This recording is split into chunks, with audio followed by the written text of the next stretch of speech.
Good evening.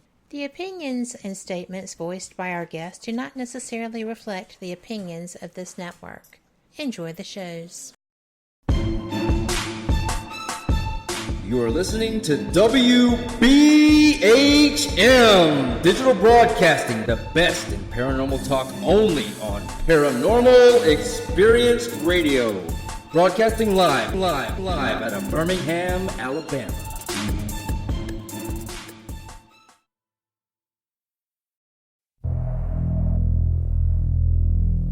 Welcome to the Paranormal Experience Radio Show with your host, Kat Hobson. We're here to learn all we can about every type of experience within the paranormal. There will be interviews with seasoned investigators of the spiritual realm, including ufologists, cryptozoologists, psychics, mediums, authors, and creators of technology, and others with credible knowledge to share. Together, we will find out what brought these investigators of the unknown into the field and learn what keeps them working so hard in it. I'm interested in learning how these individuals go about their work, and I believe you are too. This program is all about bringing those who are in the field together with our listeners who are interested in what they find. For us, the paranormal is all about working with and supporting each other. We're all here seeking answers to the questions that bother us so. Now, let's get those answers. And enjoy the show.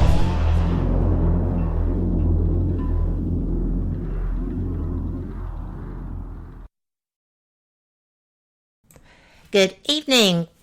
Welcome to Paranormal Experience Radio. I am Kat Hobson, your host, and you are listening to us on WBHM-DB, Birmingham, Alabama. I have got such a fantastic guest here tonight, and I know all of y'all are just giddy because he's here. I'm kind of giddy too. I like him. He's a nice man, and he's been very nice to me over the time. But I just wanted to let y'all know that we have got so many things happening here on WBHM-DB, and especially Paranormal Experience, because I just wanted to let you know I am going to be traveling again. Yes, I know. We're going to try Key West one more time. I'm going back to the scene of the crime.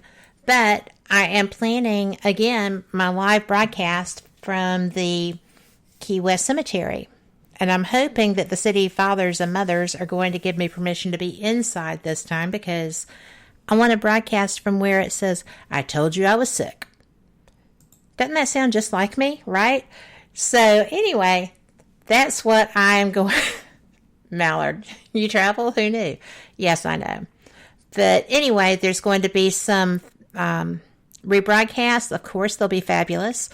And some live things and some live feeds. And you'll have fun. We'll all have fun. It'll be great.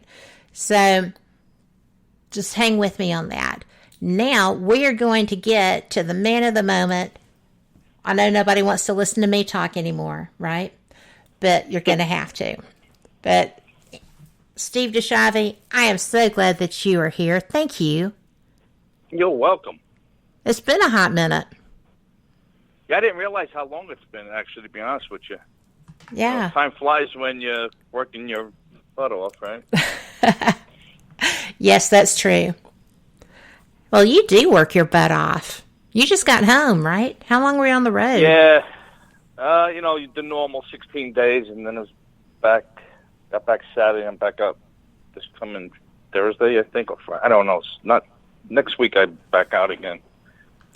We have 4 episodes left in season 12, and then we'll be on a break for a while because we haven't stopped filming since last November. Holy wow!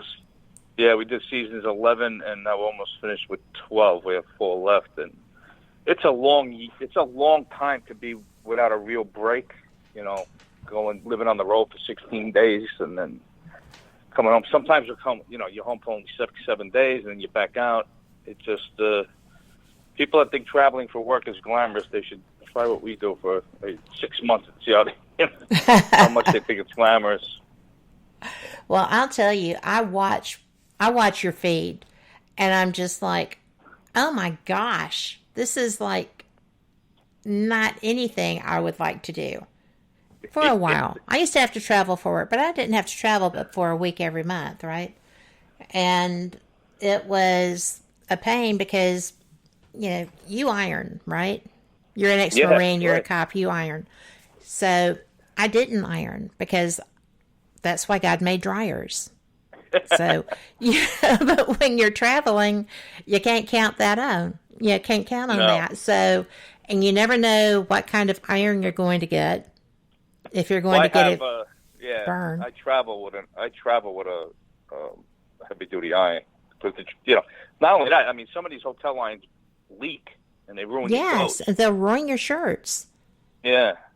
So I have them. I have a Pelican case with my, like my briefcase for work and my iron and all the other crap I need that that I can't pack myself because I already have 2 bags of luggage.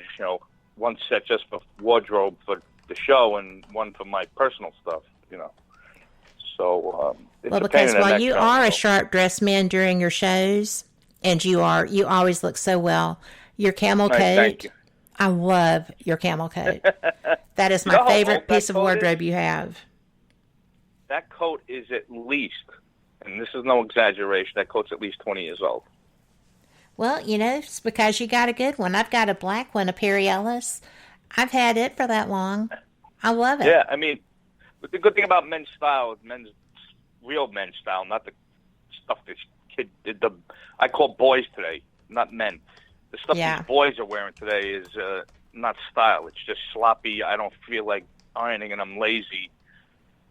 Dress, and it just drives me insane. But real men have good clothes, and that stuff don't really go out of style too much. That's right, including the shoes. I don't know how y'all do it. Women would die before they would wear shoes for that long. Yeah, and I got a big Fred Flintstone foot too, so I got a triple E width with a giant big toe. So with me, I'm an 11 triple E, and it's hard for me to find shoes as it is. So when I do, I'll buy them in multiple colors or 2 of the same pair just to keep them because it's typical, just straight up laced up shoe, nothing fancy.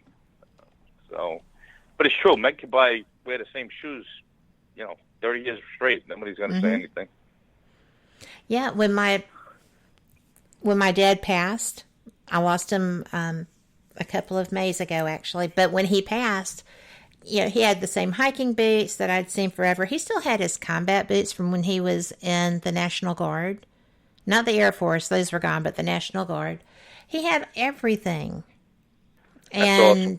I was just like, and they were in perfect condition because he was that guy, right? And he was Air Force, and then he was Special Forces, Green Beret Airborne, and then he was an office guy and a hospital administrator and stuff. I mean, he did all these things. And so the military is what teaches you to take care of them. And then when you're through life, it stays with you, right? Right, yeah. So, well, I just wanted to make sure I did not miss telling you about that camel coat. I get a lot of compliments on that coat, especially for men. They're hard to find, especially that color. They're almost impossible. And that's Calvin Klein. And I've had it, like I said, well, I take care of it. I make sure, I dry clean it when I can, but it's, I hang it nice in a room, in a good closet. I don't just put that in any closet.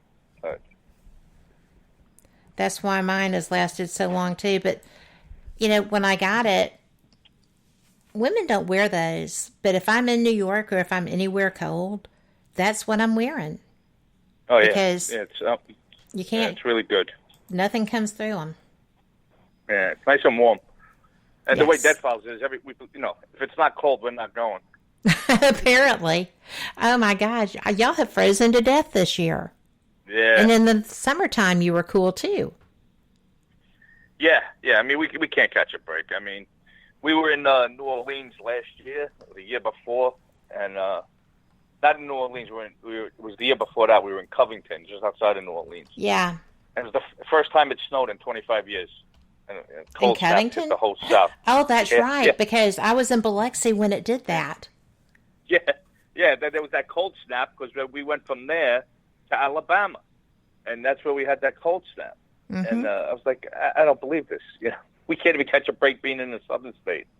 And now you really can't. This next trip we got coming up, we're going to be in Wisconsin and then Minnesota. Oh my gosh!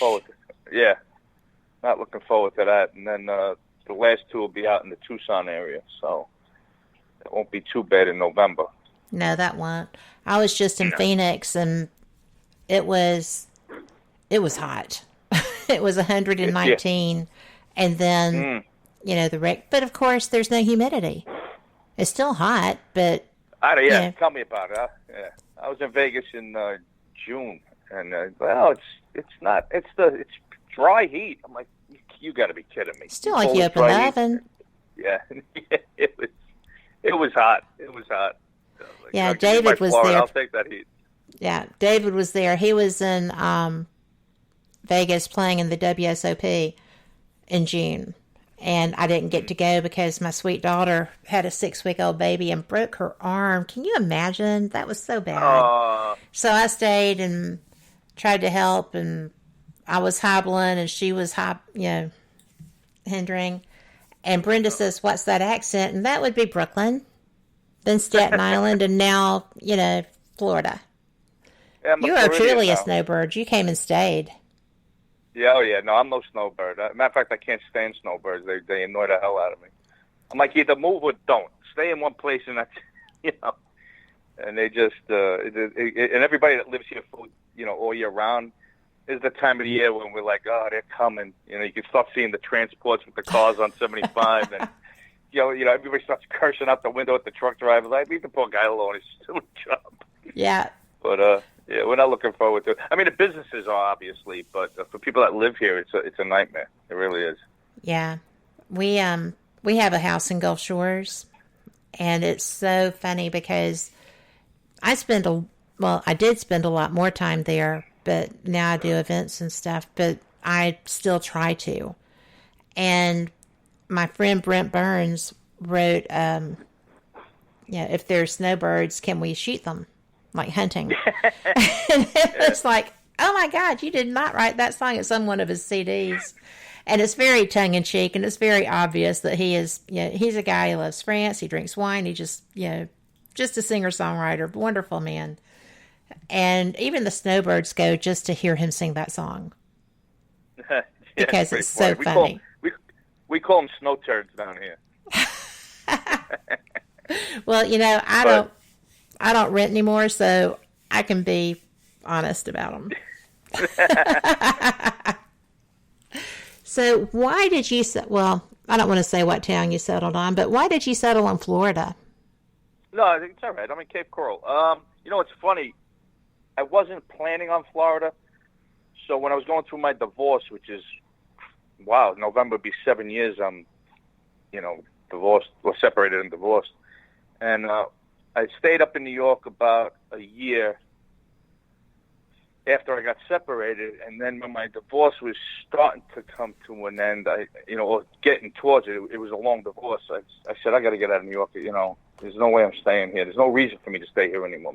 My daughter was in law school, and so it was just one of those things. And I'm like, well, I'm gonna start looking, and I really was interested in moving to like North or South Carolina, maybe even Georgia, where you got some of the seasons, but you still wasn't blizzard weather. And I'm talking with my accountant, and he's like, well, if you're gonna move to the South, why don't you just go to Florida? I says, because I got a condo in Florida, and I can't take that heat. And I had a condo on the East Coast that, my ex-wife got it in the divorce, but along with everything else. But the thing was, I used to come down to Florida in the summer when my daughter was out of school at the time. So, I was like, there's no way I'm moving to Florida. And then he says, well, there's no state income tax. You might want to think about that and stuff like that. And I love being near the water. That was another thing. I wanted to be on a lake. I wanted to be someplace near the water. Yeah. And so when he said Florida, I kind of went, And then I started doing I call it a pilgrimage. I came down in between my breaks. Like I'd come down for 5 days and I'd hit a certain part of Florida and spend 5 days looking at places, looking at the town.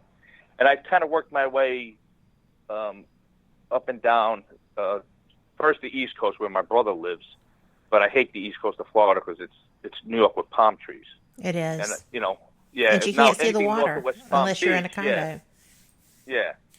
So, then I started looking where my old condo was in the Stewart area, and I was looking at, the north of West Palm Beach, and then I'm like, I don't want to be running into my ex-wife down here. Let me just, so I ran into a friend of mine who lives in Port St. Lucie. He's like, why don't you try the West Coast? It's beautiful over there. Yeah. I never really thought about it because my mother lived here with my other sister in Venice before she died, and I was like, well, yeah, it was nice. The beaches are really nice over there. So that's what I started doing. I started doing this pilgrimage, and I started north of Tampa Bay and worked my way all the way down to Marco Island, which is, a 5-hour difference in length. And I found Fort Myers to be more blue collar, more more my type of people. Because like Naples and Sarasota, very snooty. And I don't care who gets offended by it, but I mean they're very snooty and people because they think they got money, they think they're better than you, and I can't stand being around that. So when I wound up at Fort Myers, I had no idea I had half my friends lived here. Because when guys retire and they move, nobody really pays attention to it. Oh, you're moving to Florida, no big deal. Right. But then when I found out, after I signed the lease, that's when I found out all these guys lived here. So it was almost as if the universe. Actually, the night I signed the lease, I ran into them at a bar of all places in Cape Coral, and I've been down here ever since. I bought a house about 3 years ago with a VA loan, and I started my life over. And it's a beautiful house. Thank you. I mean, it's nothing elaborate, but I got wiped out in my divorce. I mean, she took everything from me. So for me, this was not what I was hoping for when I retired. I was looking for much nicer living conditions, but I did okay for myself. I can't complain. I mean, it's a nice home. I think you did great. I redid everything. I mean, I just so it's my house. It's my place. I kind of almost redid it from scratch. So and I'm on the water, which is the main thing. I just wanted to be on the water. I don't have a pool, which is a downside in Florida, but I'm traveling so much. It's just I probably wouldn't even put a pool in until after the show is over. Yeah. Why spend all that money maintaining a pool that I'm never going to be in? And you'd have to put a gate up. I mean, you'd have to fence that. Well, yeah. Because that gator be up there playing with you. No, you got to put the flower, the screened-in thing, which is a lot of money. Yeah. But worth it. But yeah. Totally. But I put a dock in with a tiki hut on it, so that's pretty nice. And I got my little my view. I got a window in the floor that looks down into the water with a little snook light. So, and I feed the fish every day, so they enjoy it. But I'm so glad that we are friends on Facebook because that's the only way I knew what kind of lights those were. I was just like, what are those? I've got to have that. And so thank you very much. So there's some, go ahead. I always have to explain everything to the iota when I put a post up because if I don't, I'll get thousands of questions like where did you get that or where did you buy it? So I always put in, I got to put everything in a post that's where normal people wouldn't have to do that because everybody's like asking me, all right, so where did you get that and how much? I'm like, oh. I just needed to know what they were called because they're awesome, and my dock on the lagoon had those, but I didn't know what they were. So it's really pretty cool. Now, are you on? We have people conversing in chat. Are you on Thursdays or Fridays? You're on Thursdays, right? Thursdays now. And funny, we're on after 3 o'clock all day until after midnight on Thursdays. And all of a sudden, somebody was messaging me on, I think, Instagram. Hey, Steve, I'm watching you now. And this was Sunday. And I'm like, watching me now? What are you talking about? And I turned on the television, and sure enough, we were on Sunday. So they're kind of slipping us in all over the place, but Thursday's been on night for about a good 10 months now. It's not longer. So. And I like that because I'm not producing anything on Thursday, so I get to watch you instead of having to DVR everything. So. Yeah, and you know, everybody's got mixed emotions about it. Oh, I wish it was on Friday. I wish it was on Saturday. Everybody's got their own issues, right? And Thursday's a tough night, the toughest night in TV to get ratings because there's so many good things on. But we're holding our own. We're doing really well, and that's only because of the fans, obviously. And but season 11 seemed to have a good, good response from the fans. They really enjoyed season 11. So season 12 is going to be just as good, if not better, than season 11. I don't know. I always say that, but maybe it won't be. I don't know. But it's hard to judge when you're doing it.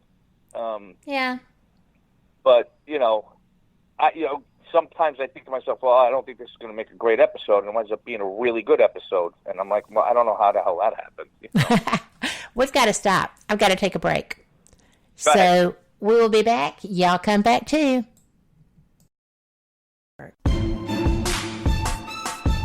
You are listening to WBHM Digital Broadcasting, the best in paranormal talk only on Paranormal Experience Radio. Broadcasting live out of Birmingham, Alabama.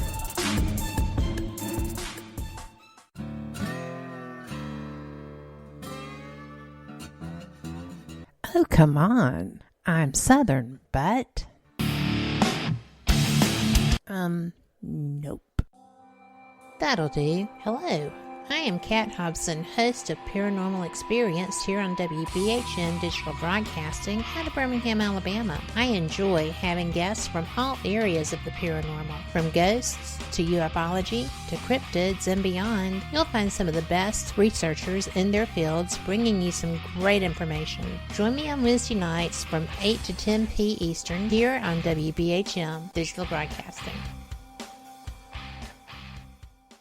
To the believer, the evidence is overwhelming. To the skeptic, there will never be enough. Hello everyone. Join Kevin and Jennifer Malik, the host of Paraversal Universe, every Friday here on WBHM Digital Broadcasting. Also heard on WCET FM and The Rift. Log on or tune in as they check out the mysteries found within the 8 categories of the unknown and unexplained, including ghosts and haunted places, aliens and UFOs, theology and mythology, cryptids and monsters, urban legends and folklore, conspiracies, metaphysics, and forbidden archaeology. Listen as Kevin and Jennifer interview the top minds in their respective fields as they share theories and information regarding these unsolved mysteries. For future show and archive information, one can find Paraversal Universe on Facebook, Twitter, and MeWe under various Paraversal Universe headings. So, for excellent talk radio about the unknown and unexplained, check out Paraversal Universe, where all paranormal perspectives apply. Brought to you by the Northern Wisconsin Paranormal Society, Ltd., and produced by WBHM-DB.com.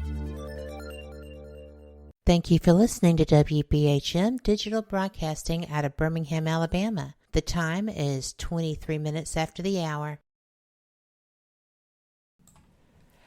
And we're back. Thank you so much for listening to Paranormal Experience Radio. I'm so glad you're here because you know what? This is fun stuff. I am joined tonight by Steve DiSchiavi of the Dead Files. You'll see him on the Travel Channel. You've been seeing him on the Travel Channel for 11 seasons, coming into 12. And Steve, I am that's a very long-running show for a paranormal show. Well, for any show, really. Yeah, for any show. Any show for that matter. Yeah, we've been very blessed and lucky, and that's not because of, kudos to me and Amy or Matt. It's from the fans. You are well supported. What's that? I said you are well supported. You have got just a fantastic fan base. Yeah, we have a great fan base, and our show's unique in even though it's a paranormal show, and there's a million of them out there now, and there's been a million of them. But I think our show is very unique, and if anybody tries to copy us, right away fans will see it's a ripoff. Mm-hmm. It's a unique in a way where, people keep saying, "Oh, do you believe in the paranormal style, Steve? That you've been working with Amy?" I never said I didn't believe in the paranormal. I never ever heard me say I don't believe in ghosts or I don't believe in the paranormal. You've never heard me ever utter those words. Well, and I've never seen an article except one, and that guy was wrong on everything about you. Said that you said that. Yeah, I mean, I've always said I'm an open-minded skeptic. I'm convinced there is paranormal activity. What the level is from what the living is telling me is where I have my issues. Right. And that's where my skepticism comes in. I'm more skeptical of the living people than the paranormal.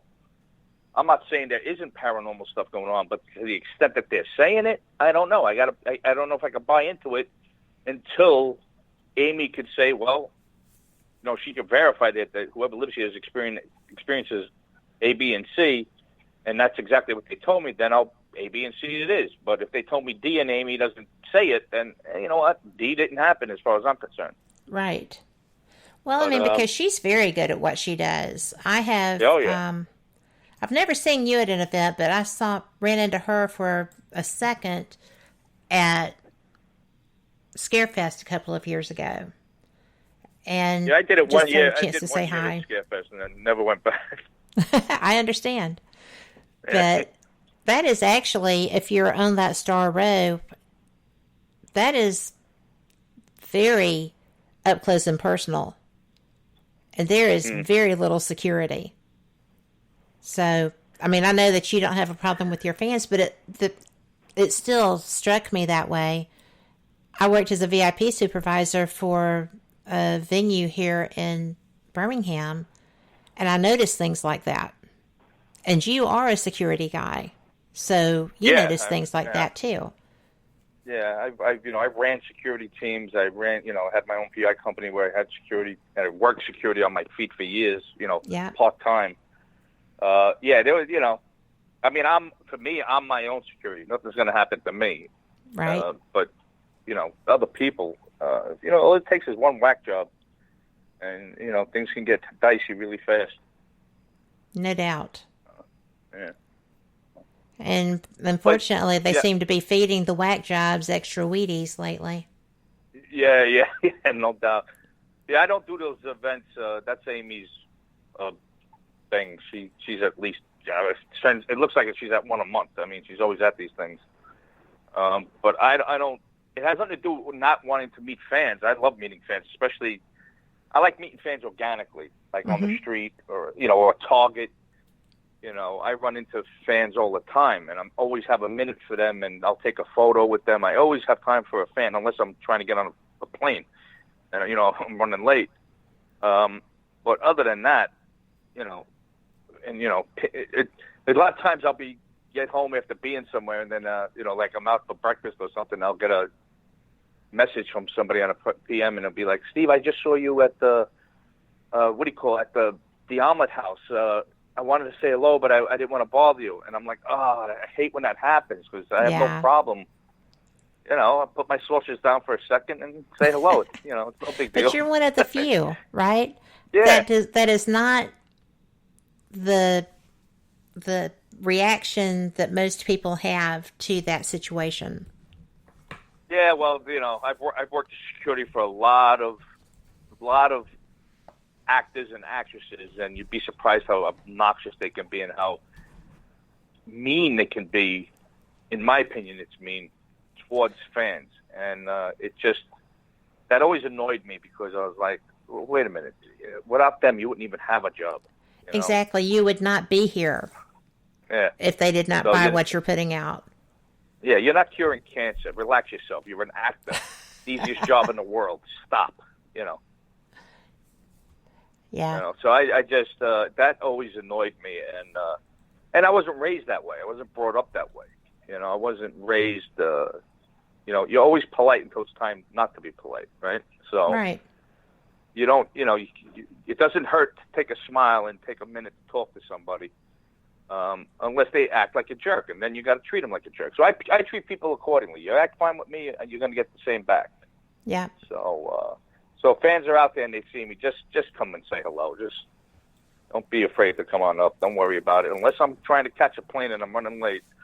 It's the only and time. the face will tell you everything, because that was one of the more fun things about putting your video together, because it was that one picture that somebody made for you that was a picture of you with the look.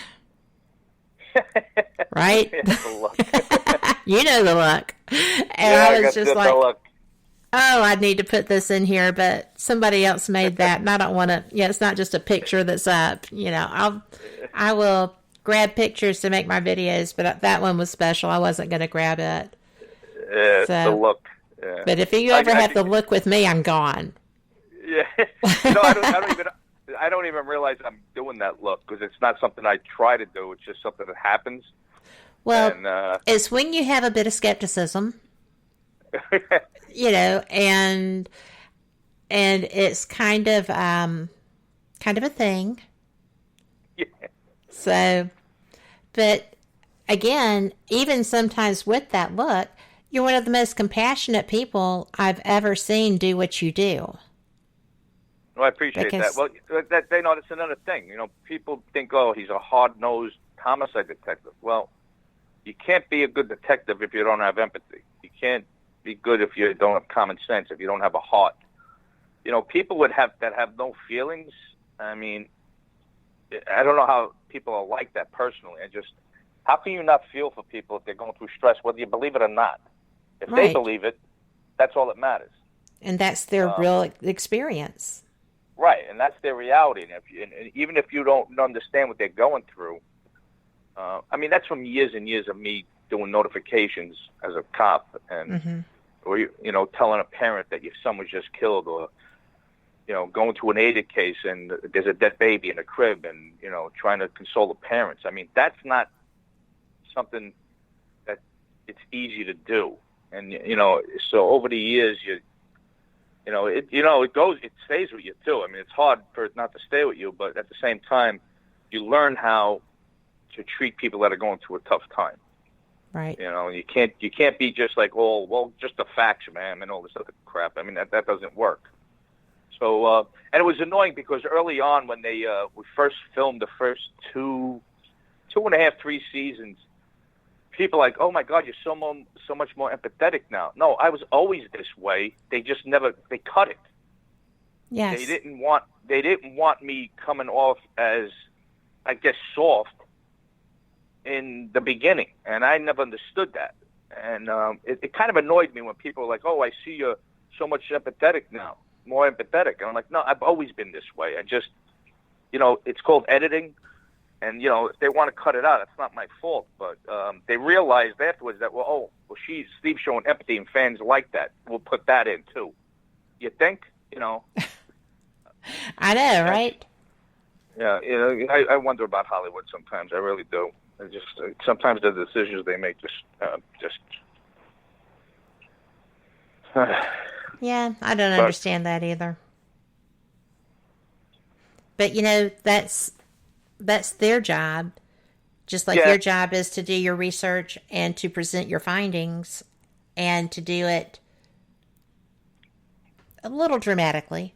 Some of those you don't have to pretend, I'm sure. But no, I don't.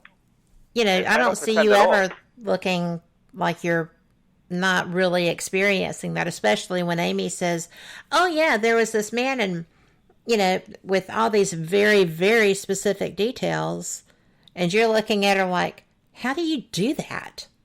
Yeah. You know? and I know that's what's going through your head even after all this time.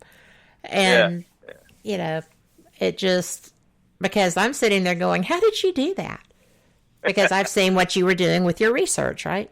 Yeah. So, yeah, you do a good job. You both do. Thank you. And we appreciate that. You know, we put a lot of, I put a lot of hours in. Amy does her thing, which is stressful and fatiguing. And it just, there's a lot of work that goes into it. I mean, we filmed 80 hours of footage for one episode, and there's only, 42 minutes of it on there? Yep.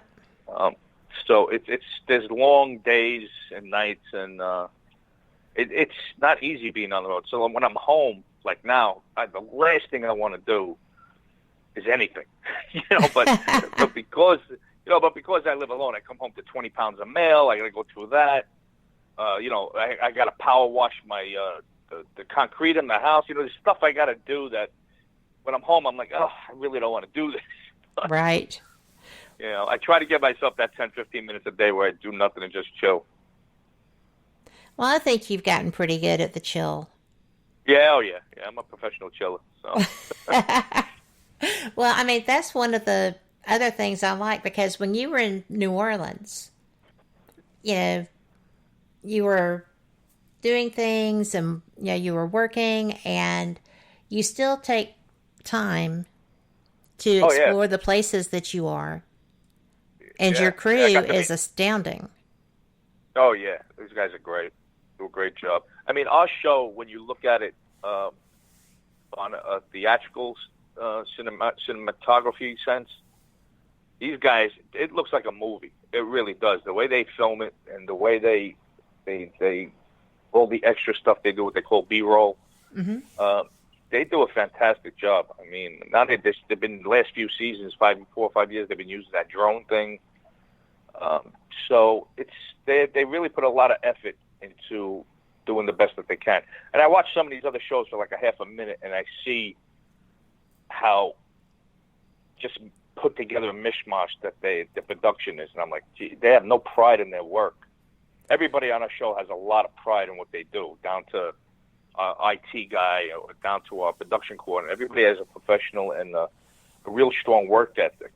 So we're lucky. We have a blessed crew, because we've had some of the same guys with us since the beginning, and some guys that have well over 100 episodes under their belt.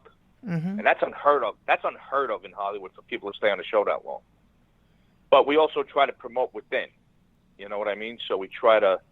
So if a guy's an assistant cameraman, in a couple of years, hopefully he becomes an operator. And then we had a guy go from assistant cameraman to operator to becoming the director of photography. So, how cool. Yeah, I mean, so, there's big things on there. We had one of my good friends who's not on the show anymore. He moved on to another thing. He started out as an assistant cameraman. Then he became an operator. They cut the budget when we got picked up by Discovery Channel, or network, I should say. They cut the budget for production, so they cut out a cameraman. So they had to let him go. But what he did was he got trained how to be a sound guy. So he became our sound guy. And now he's got a great job working for the Colts and the Pacers in Indianapolis. And he's my good buddy. And me and him always went to cigar bars together. And I'm going to miss him. But we talked yesterday, actually. So we talk all the time. But is this the guy that you just said the other day was moving on? No, that's another guy, Joe, our production coordinator. This was I call him Nick, who a person I'm talking about is the Muse. I nicknamed him the Muse. The Muse. With the bald head and well, everybody's got a bald head. Yeah, everybody's got a bald head on that crew. But Nick is moved on to some really. I'm so happy for him, because what he's doing is incredible stuff, and he's a really good guy. But listen, I never tell anybody. I never knock anybody when they're going on to bigger and better things. Well, no, you can't do that. Everybody's got their path to walk. No, you got to encourage it too. Yeah. I always encourage these guys. I mean, listen, don't stay on the show just to stay on the show. I mean, do what you were committed to do, and then if you got other opportunities out there to do something better, or even make more money. Because a lot of the guys have families now. Guys on our cruise, we're all single. All of a sudden, everybody turn around. Who's having a baby now? Who's having another baby? So it's I went from a bunch of young single guys to a bunch of married guys with kids. So, that's a whole big change, isn't it? Oh, shit. And I tried explaining to them, but nobody listened. But, we got a great crew. Very lucky. They are very good. I wanted to ask you, and we've got about 3 minutes. We've got a question in chat, too. But while we're on the production side of things, I noticed this season is when I really noticed it, but I'm sure that it's not new. I went back and looked at some of the others to see. But your cinematography has changed. Your cinematography is gorgeous. I mean, well, that's what I was beautiful. That's what I was just talking about. Yeah, these guys. Did you change cameras? Job. But it was the same crew. So what changed? They changed. No, they didn't change cameras. Believe it or not, they just upped their game. Well, they did an amazing job of that. We all had a meeting and discussion because I'm involved with everything with the camera guys. I'm involved with everything, and they're always like, if we're sitting around the lobby at a hotel just having a couple of beers, they're talking about, well, maybe we should try this. What do you think? I'm saying, that sounds like a good idea. Why don't you guys give it a shot and see what happens? So they're always trying to up the game and make the show look as good as they can make it. And with a very low budget, I might add. They don't have the budget we don't have the budget like some other shows have. I mean, compared to some other shows, our budget's minimal. But these guys do an incredible job with a little bit of budget. And well, they have whatever. You tell them that whatever change they implemented was astounding. Because I'm a photographer, but I'm not a film person. And a lot of the stuff amazing. they're doing is it's amazing because they're doing a lot of stuff where it's voiceover stuff where they're not filming me and Amy on. Well, with Amy they have to, but like with me, they're showing more of what I'm actually doing, like walking and driving and all this other stuff. And they're using my voiceover instead of putting me in front of a green screen and a camera and explaining what's going on. So they're filming more stuff. What they call extra footage of me doing things. Mm-hmm. So that's something that's different the last couple of years, seasons as well. They'll have a shot of me walking, and then it'll be like the way they do it is pretty wild because like it stops, and then you see me pick up again, and then it's really, I mean, it's movie worthy. The stuff that they're doing. It is. It absolutely is, and it's a very noticeable upgrade. Yeah. I'm really impressed, but we've got to go to our second break, and we've got this question over in chat, so we'll get it when we get back. And everybody just stay right there. We'll be right back. You're listening to WBHM Digital Broadcasting, the best in paranormal talk, only on Paranormal Experience Radio, broadcasting live out of Birmingham, Alabama.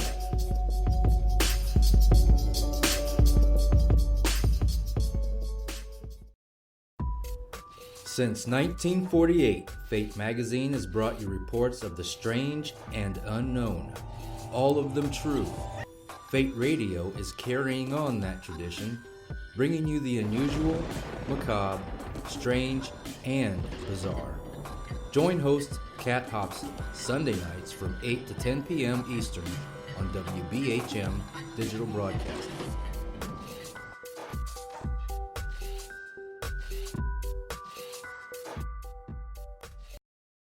Abnormal Alabama presents Crypticon October 25th and 26th at the Port of the Wharf, Orange Beach. Bigfoot, the paranormal, authors and speakers, vendors, and your chance to experience the Psychomantium. There'll be a costume contest and much, much more. October 25th and 26th at the Port of the Wharf, Orange Beach. Get more info, directions, and tickets available now at abnormalalabama.com. That's abnormalalabama.com.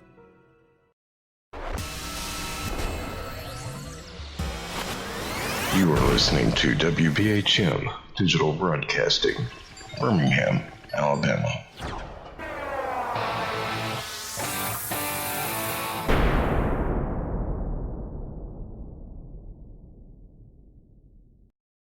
Thank you for listening to WBHM Digital Broadcasting out of Birmingham, Alabama. The time is 45 minutes after the hour. Welcome back. You are listening to Paranormal Experience Radio with Kat Hobson. That's me, with my guest, Steve DiSchiavi, from the Dead Files on the Travel Channel, just in case you've been under a rock for 11 years. But at any rate, I am so glad that you're here, and the whole thing about the videography is just, you tell those guys they rock because they totally do. Nothing else looks like your show. And yeah, and that's what I was saying before. Like, I see some of these other shows, and it's almost like amateur work how they produce it and the way they film it. yes. I mean, it's just like, I couldn't even watch it after seeing how well it can be done. And, we got guys that just are really passionate about their work. You can tell if somebody's passionate about what they do just by seeing the end result, obviously, right? Right. So we have everybody on our show is passionate about their job, regardless of what it is. So Well, that's what it takes. If you're not following your passion, you're on the wrong road. I will say that there's another show that I've been told I need to check out. I just haven't yet. But they're going to be pushing hard to get close to what y'all are putting out. That's just really amazing. So, and Denise in chat said it does look great. She noticed the change too. So, there you go. It's not just me. See, that's good. Yeah. Now, let me ask you this question that they have in chat. And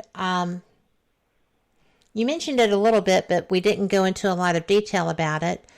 And Ryan would like to know do you know if the walk wears Amy out? Me and Amy don't talk about that stuff, but I know it does. Because I'll hear about it at her, at the reveal about how physically draining the walk was. I don't know of any walk that's not physically draining for her. It takes a lot out. She's a physical medium. She's not a psychic medium. She's a physical medium. So if somebody in that house died of throat cancer, she'll have the pains in the throat. If somebody died of any stomach cancer, she'll get that kind of thing. Anything that has to do with somebody dying, she can actually take on what they went through. So it's got to be, it's got to be very difficult to have to deal with that. So, yeah, she's drained. And, they make sure she's got her Ensure on set and stuff to keep her bananas, potassium levels high. Right. So, she takes care of herself. She does. I wish I took care of myself as much as the way she does. I really do. I'm working 10, 14-hour days, and I don't feel like going to the gym when I'm done with work. I don't feel like going to the gym before I go to work, I do know. So it's Long just days. like, I do not want to, I just want to lay down and vegetate. But she does take care of herself when she's not working, and which is a good thing. So, but that's a lifelong thing with her. Like, she's been doing it her whole life, so. I find that interesting because I did not know the difference between like an evidentiary psychic or a physical psychic and a psychic that just does things like that.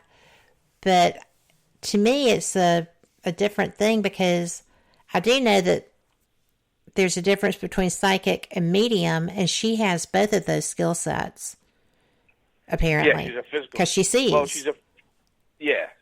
she's psychic knower, I guess, and a physical medium at the same time. I mean, I don't pretend to know anything about this stuff. I just go by stuff I'm picking up because I'm a quick learner, quick study.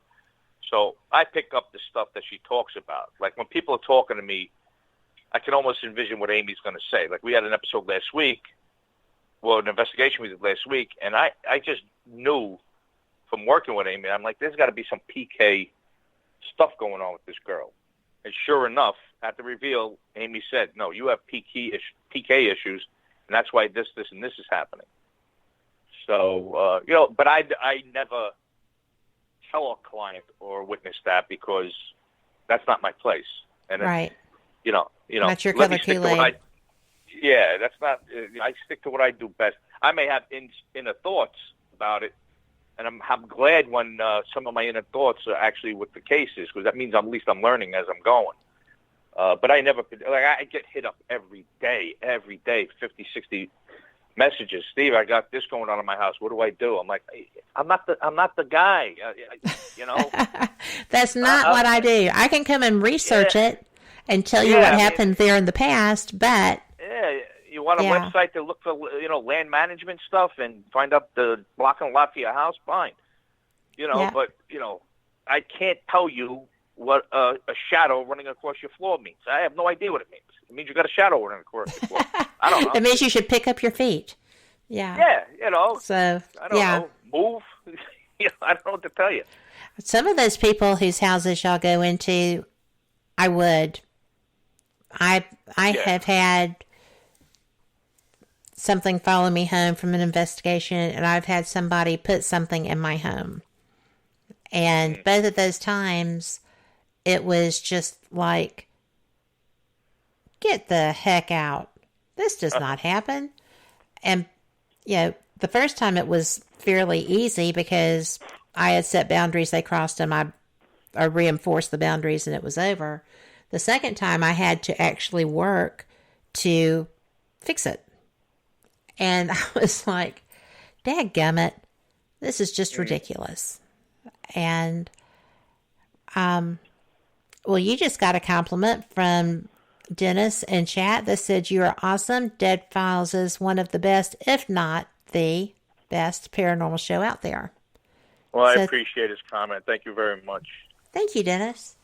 So we have 2 chat rooms going, so it's all about, I don't really have ADD. I'm just trying to keep up. Sometimes I have a little ADD, but, there you go. I just know that the first time I asked you if you had ever had a paranormal experience, you were like, nope, not this guy. Nope. Nope.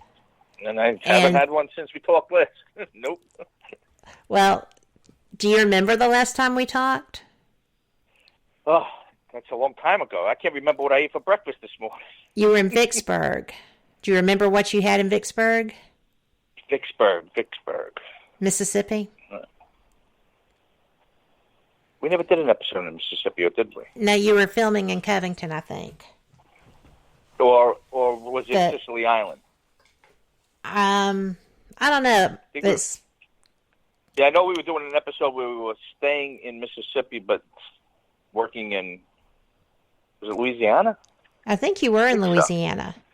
Yeah, I think that was the Sicily Island episode, I think. But I can't be 100%. I know we were staying in Natchez, Mississippi, one of them. Yeah, but that was when you had shingles. Oh, my God. And you were still working. 5 weeks of the shingles. Yes. I've worked through scorpion bites, the shingles, pneumonia in one lung, bronchitis. You name it, I've worked through it. And I can honestly say I've never missed a day of work because of any illnesses I've had. I mean, I got stung by that scorpion. I didn't leave for the hospital until after the day was done. And it was pretty bad because they wound up giving me the wrong antibiotics, and then it wound up getting worse, and it was starting to eat away at my flesh. Oh, my gosh. We traveled to Missouri. I went to the emergency room in Missouri, and thank God the doctor there was up on all these kind of bites, and he goes, they got you on the wrong antibiotic. So they had to put me on intravenous, all this other stuff, and thank God it started to clear up after a couple of days. I mean, I have lung issues from 9/11, so I'm always getting a nebulizer treatment on the road. Finally, the 9/11 health, the 9/11 health system gave me a portable nebulizer that I could travel with. But I, it's just working on the road, and these things happen, and you got to work through it. If I don't work, nobody works. Yeah. And so I have to. And if I don't work, then the whole schedule gets screwed up. I mean, it's bad enough on the road for as many days as we are, let alone if I'm laid up. And one time I had the pneumonia. I didn't even realize. I knew I was sick. Yeah. And we were in Utah. And I go to the urgent care, and they took a X-ray. And they're like, yeah, you got pneumonia in one of your lungs. And I'm like, ugh. But, I worked through it, Yeah. You always do. I could not understand how you were managing to cope with the shingles. Oh, let me tell you, I wouldn't wish that on anybody. But I will tell you that night, after you were sitting on the porch with your cigar, after your medicine, and after your bourbon, that you were like, I'm going to tell you. I always say I haven't had a paranormal experience, but I do have a little deja vu sometimes. Oh, I do all the time. Yeah, and I was like, that counts. Well, I don't know. Yeah, deja vu I probably get, no exaggeration, I probably experience deja vu 2 to 3 times a year. That's amazing. Yeah. For somebody I was told by somebody that's the universe telling you you're on your life path and that's where you're supposed to be. Yes. I don't know if I buy into any of that stuff, but I just find it very strange. It is weird. I have it a lot, and I have it a lot less now that I'm older, thank God. But I used to have it enough that I would make life decisions based on it because I knew that if I did this was the result. If I didn't like it, I'd do something different. Or if I did, I'd stay on. But it was so...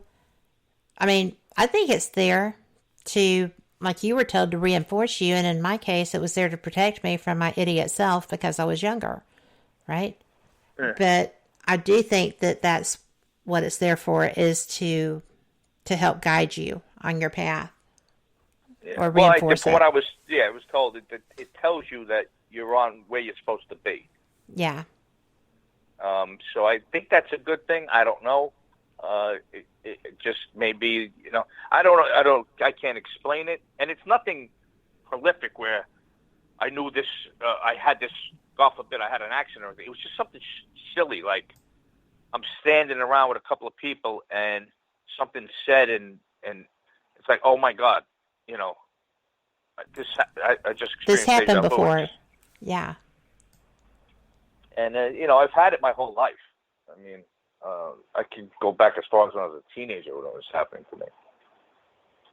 But I didn't know what the hell it was. I just thought it was weird. But yeah, well, I guess they are weird flashes. If that's considered paranormal. Well, it's different. There are people that will say that that's clairsentience. And probably in some instances it is. But just, pre-knowing or whatever. But I just appreciated it because it really was helpful. And well, one of the deja vu things I had was in my house. Really? So that kind of made me feel good. Yeah. Because I'm like, okay, I'm having deja vu for something that happened in my house. So that's got to mean, okay, you're supposed to be where you're supposed to be here. That's awesome. So, yeah. But, it's one of those things that's it's unexplained why it happens, but it happens. Well, we are about a minute out from our next break, and this is going to be our top of the hour news break, so maybe we'll get a little good news in there somewhere. You never know. I'm really tired of not. So manifest that stuff, people. I know we've got a lot of people listening tonight, so manifest it. Let's just bring that positivity into the world because goodness knows we could use some. I'm just so tired of bickering between people. So, at any rate, we will be back. This is a great time to stretch your legs, fill that wine glass or that stein, or just your water bottle. But one of my friends used to say that he would do cartwheels during the 5-minute breaks. So, whatever floats your boat, we'll be back. Y'all come back too. For Turkey, I'm Lisa Lacera, Fox News. President Trump with an explanation after his decision to move U.S. troops out of Syria. The president defended the move to turn northeastern Syria over to Turkey, saying he warned Turkish President Erdogan not to go after the Kurds and to protect ISIS prisoners and their families. They could suffer the wrath of an extremely decimated economy And I've done it once. I did it with Pastor Brunson. President Trump insists he has support for the withdrawal, but several of the president's Republican colleagues have sharply criticized the move. Last December, Defense Secretary James Mattis resigned over a disagreement on pulling troops out. Fox's John Roberts at the White House. Kentucky Republican Senator Rand Paul, one of the few lawmakers who agrees with the president. I think President Trump recognizes what President Reagan recognized, unfortunately too late in Beirut. Leaving 300 or 400 people in an area that are vulnerable could lead to catastrophe, but also doesn't really do anything to secure our national security. On Fox's Your World with Neil Cavuto, House Speaker Nancy Pelosi said the withdrawal betrays our Kurdish allies.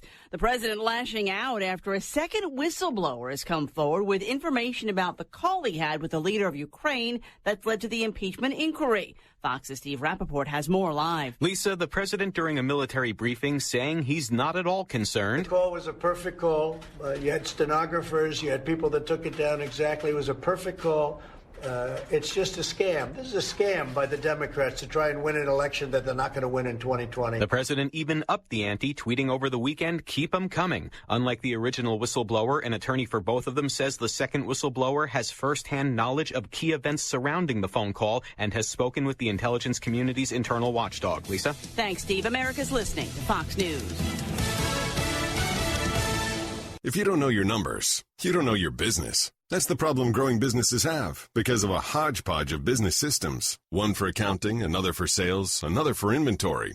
If that's you, you know it's a mess that takes up too much time and too many resources. And that hurts the bottom line. You need NetSuite by Oracle, the cloud-based business management software that gives you the visibility and control you need to grow. With NetSuite, you save time, money, and unneeded headaches by managing sales, finance and accounting, orders, and HR instantly from your desktop or phone. That's why NetSuite is the world's #1 cloud business system. Companies that use NetSuite grow 3 times faster than the S&P 500. And right now, NetSuite is offering you valuable insights with a free guide, 7 key strategies to grow your profits at netsuite.com/Fox. That's netsuite.com/Fox to download your free guide, 7 key strategies to grow your profits. netsuite.com/Fox.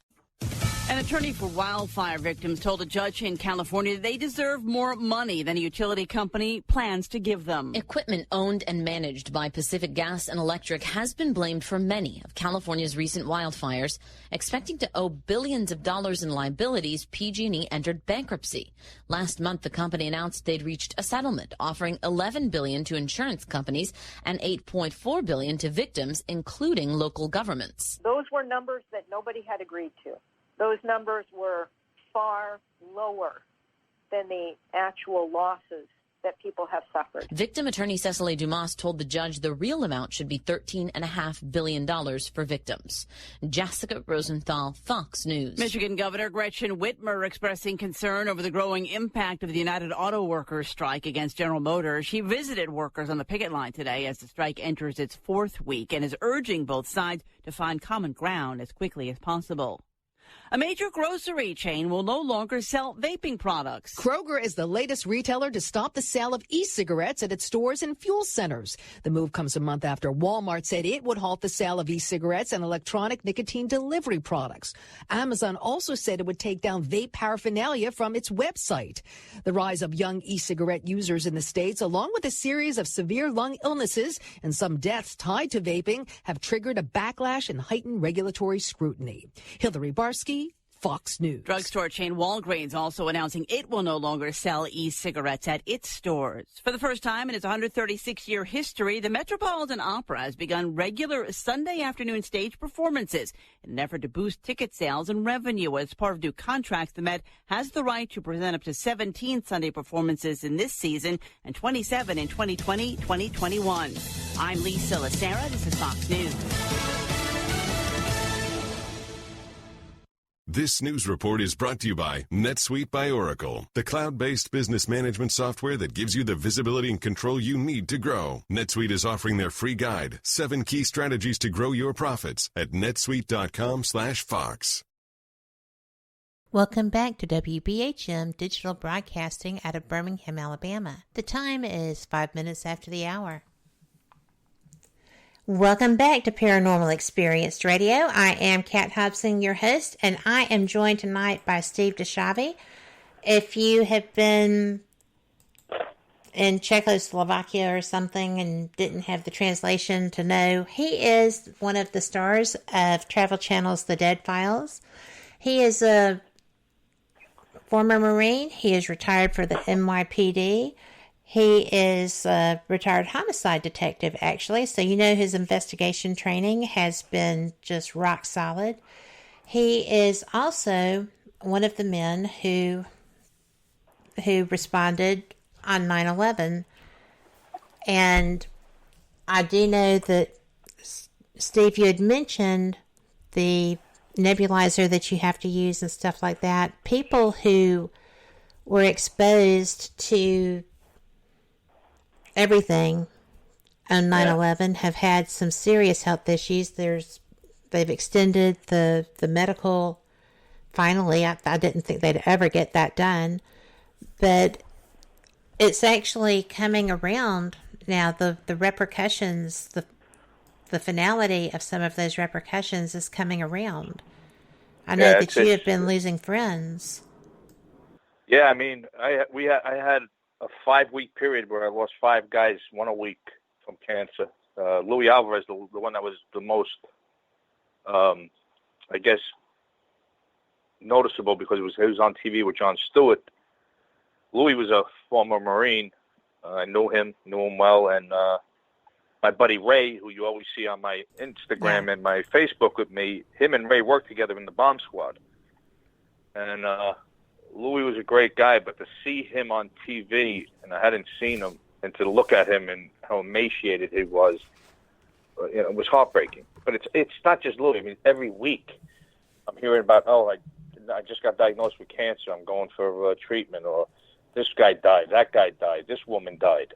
So it's amazing. Like, it's almost every week. My friend Jerry Ahern, who I responded to the first bombing with in '93 at the Trade Center, we responded together to that. He died of cancer a couple of years ago.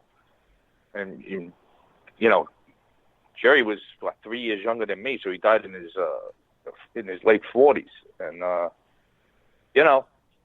whatever didn't happen then, it's just slowly catching up, like you said. And, the 9/11 health program is pretty good. I mean, we go for a checkup every year. They do blood work. They do, they do the whole 9 yards. They do a workup on you. Right. So, which is good because a lot of guys are catching things ahead of time that they wouldn't have caught. Some guys are just stubborn. They won't go to the doctor. The next thing you know, they're in stage 4. Yeah. And, happened to a friend of mine a couple of months ago.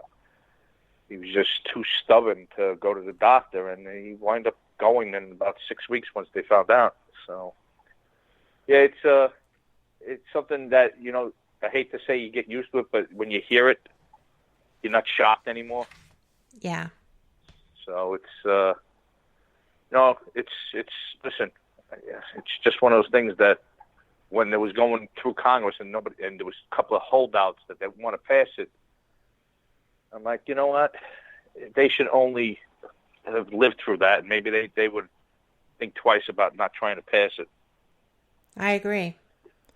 And, there are very few things that bother me in politics. I was a political science major. I consider it theater, right? And bad theater. Yeah. really bad theater. And I get so frustrated because, real life is still happening while they're getting their knickers in a twist and wanting to appear to be so awesome in front of their constituents and stuff. Well, it's great, but the older constituents in your district are watching you not do anything. Yeah. And it doesn't matter who you are, that's everybody. And yeah, I mean, everybody wants to take that ball and go home. Yeah. Yeah. And, do your job. When I think probably the 9/11 healthcare was my breaking point, because I just could not believe that anyone in this country would think that holding up health care for y'all, because you're part of that, would be a good idea. And that was my biggest soapbox for about a week. Because I realized that I couldn't fix it. I wrote letters. I did write letters. Yeah. Well, I appreciate that. I mean, it was frustrating because, I'm on medications because of, like my GERD, my Barrett's esophagus. I have Barrett syndrome, and, my lungs have issues, and there's other stuff going on, back issues from issues down there, and then it's just chronic sinusitis that is so frustrating to deal with, especially because I fly all the time. Mm-hmm.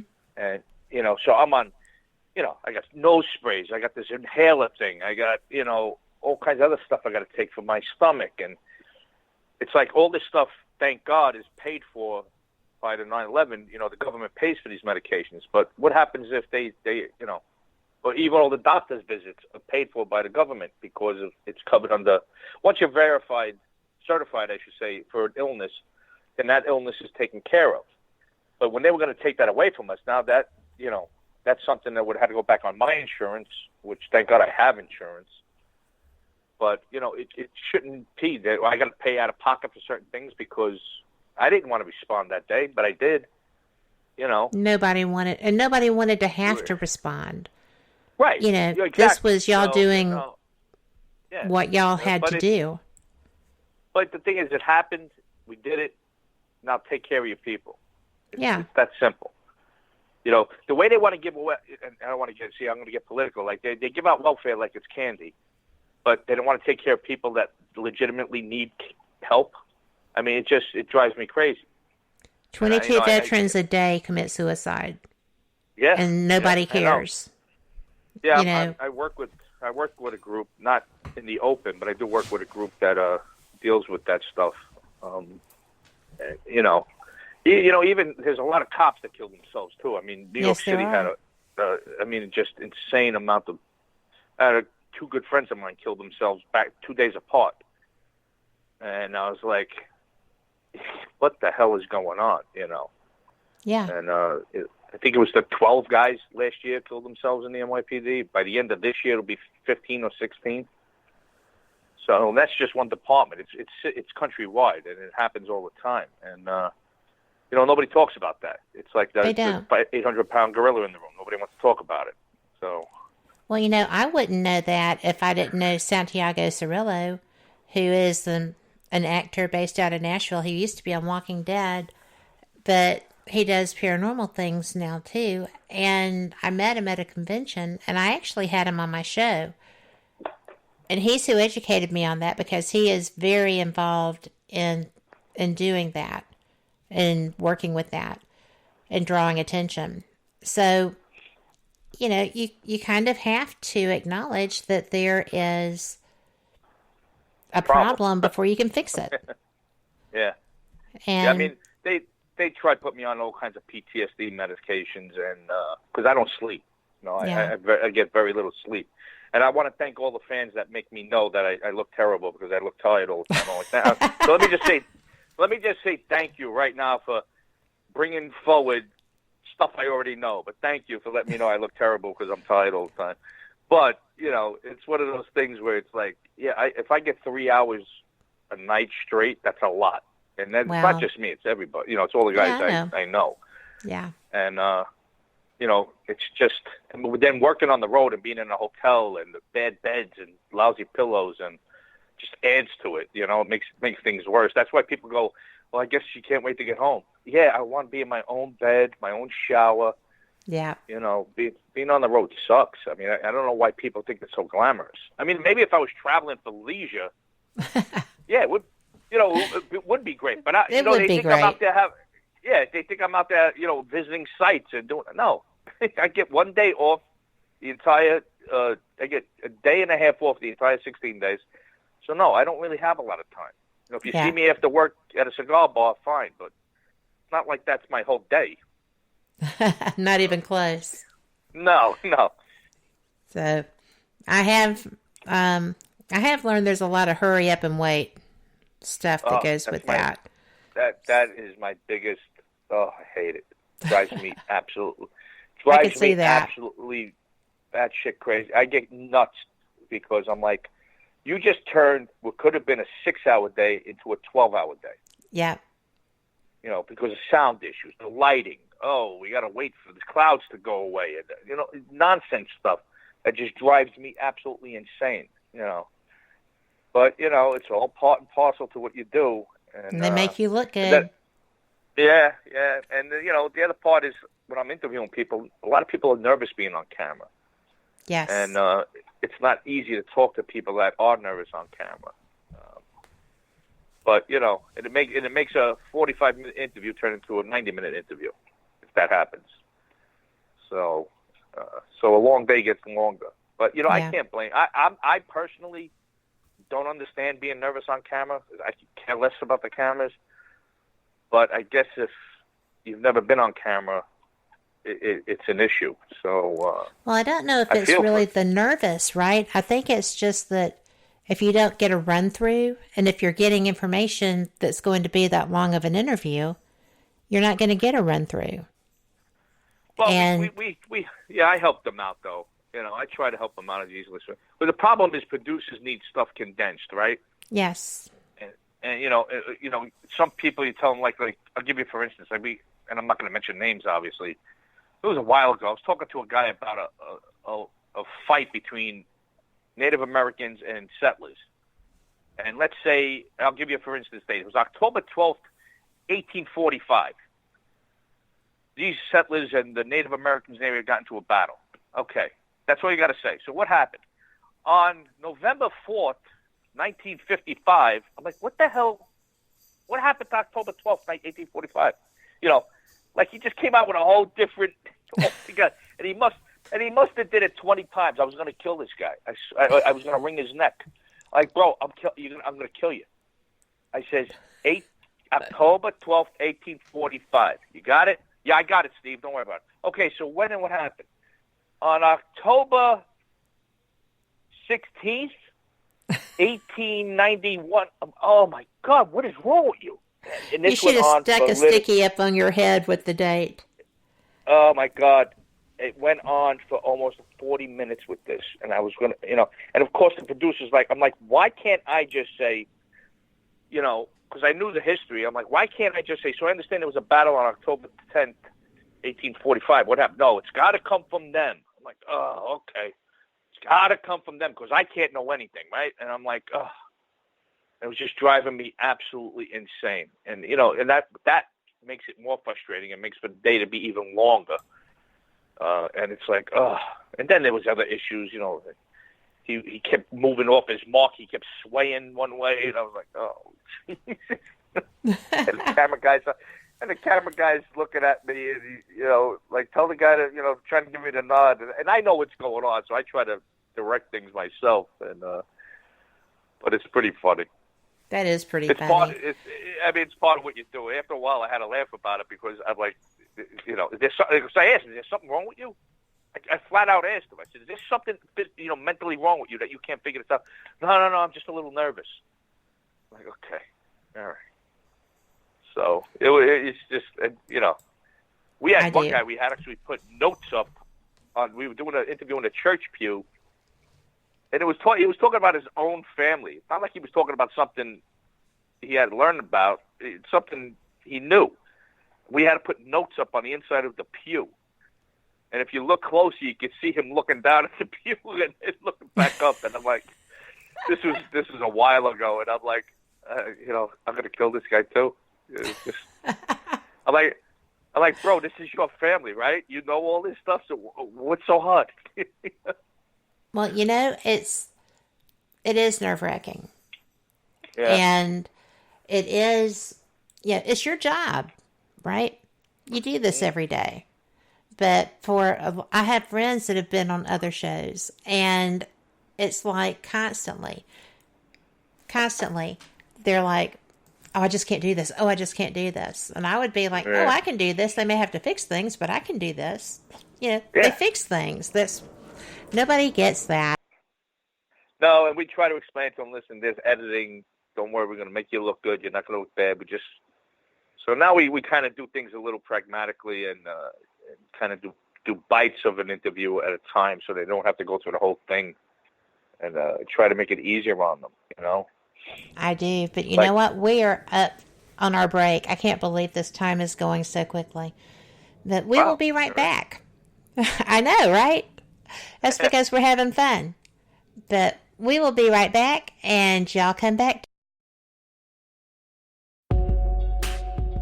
You are listening to WBHM Digital Broadcasting, the best in paranormal talk, only on Paranormal Experience Radio, broadcasting live out of Birmingham, Alabama.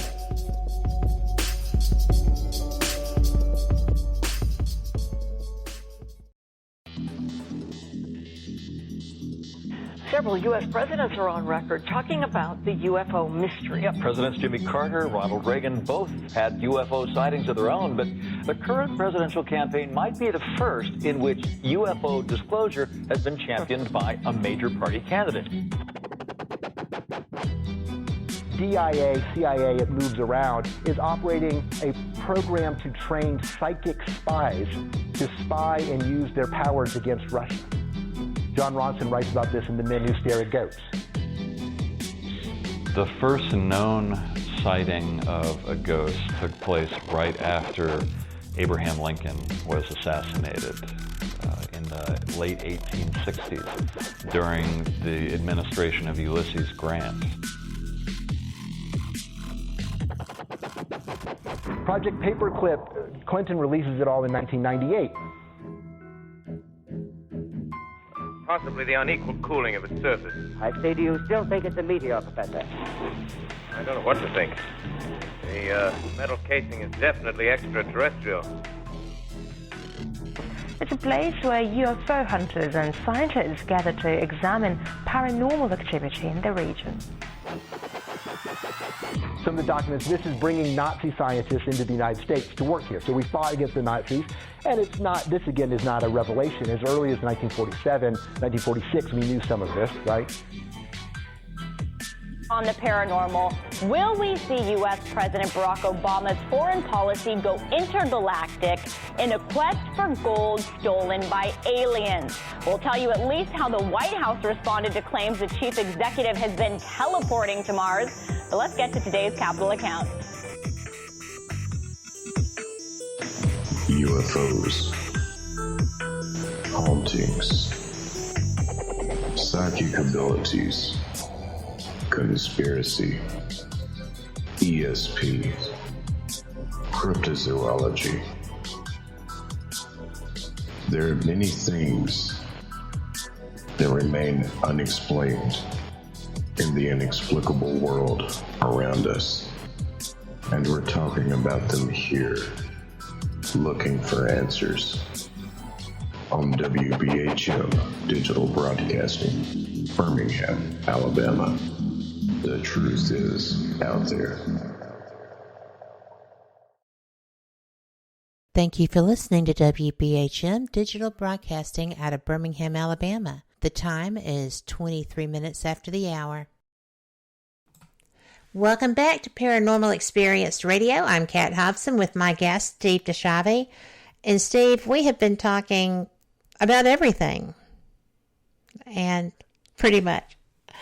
And I'm glad that you're here so that we can do that, because I really like you and I enjoy our conversations. I can't believe it's been so long since I had you here, and I am really glad you are now.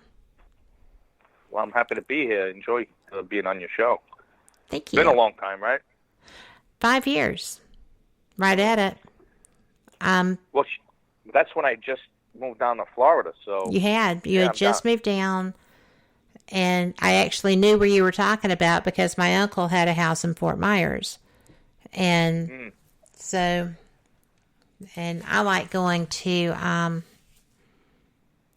good gosh, what's the name of that island? Sanibel? No, I've never been to Sanibel. I'm going this year. But this is the one that they don't even have McDonald's or anything. It's right as you're coming around the Big Bend. Oh, that's going to drive me crazy. But, I mean, seriously, I stayed in their hotel. They only have one hotel that had the restaurant, and it was a haunted hotel. And the guy was like, do you want a haunted room or a less haunted room? I was like, if they're quiet, they can stay with me. Yeah. But, is it Boca Grande by any chance? No, it's, I'm looking it up now. That's going to drive you crazy, isn't it? It is going to drive me crazy. Yes, everyone can hear me. Yeah. Cedar Key. It was Cedar Key. Oh, okay. Yeah, And that is pretty secluded. it was so secluded. But it was really brilliant because I got pinched on my toe. And they have all these, I'm thinking scorpion, right? But they have all these tales about all the hauntings there. And the guy's like, which one do you want? I said, whichever one will be quiet and let me sleep. Because I am tired. I got hit by road trash down around Valdosta, Georgia, and almost died. And, I'd had a day. I was ready for some rest. But a friend drove over from Ocala and had supper with me and stuff. So it was a great day, except for the road trash.